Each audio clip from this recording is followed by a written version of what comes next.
يكون كثير حلو يا زلمة بصير بعدين انتوا بتيجوا تزوروني مش انا بزوركم ولا لا؟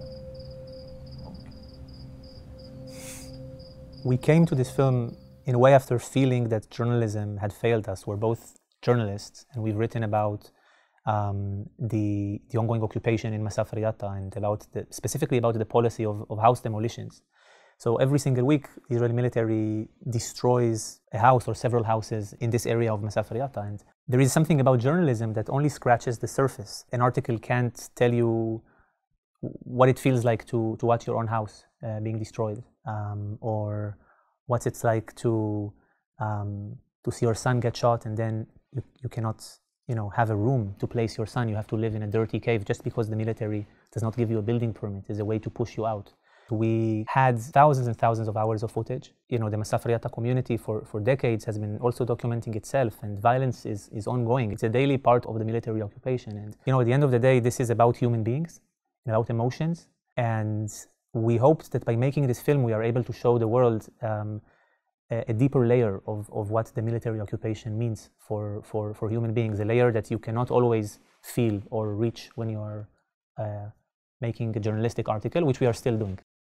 We're filming because we want to document what's going on in our community. Like the idea, it's not just making the movie, it's like documenting. It's not an easy thing. Even some of the footage are in the movie itself, like how we got hurt and attacked and arrested by soldiers and settlers when we are in the field. It's not us who have the power to control, so we try always to be safe, but it don't work all the time.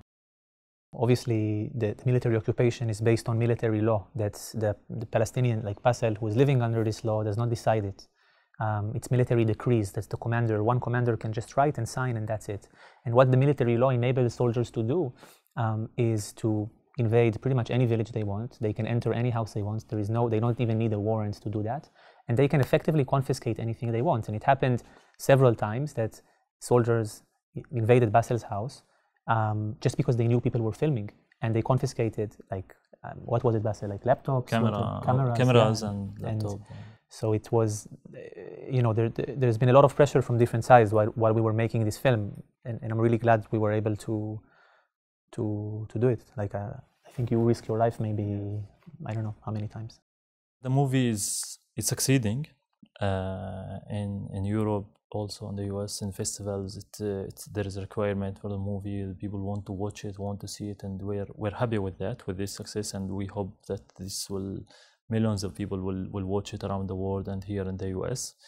But as you said, yeah, on the ground, the opposite is happening. Like the situation is like getting worse and worse because of all of what's going on.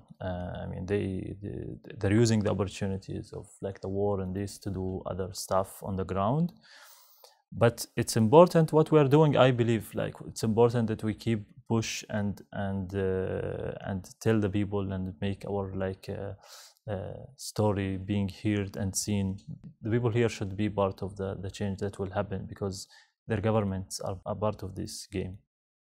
I think the US is probably the most important place for us to show the film.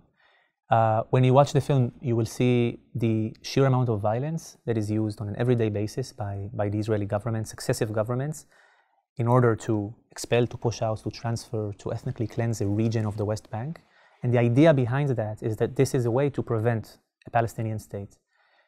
The United States has, in its rhetoric, supported a Palestinian state, but its actions, where its money goes, its diplomatic cover to the state of Israel, have actually worked to prevent that state. So in a way, the US foreign policy matches what the military is doing.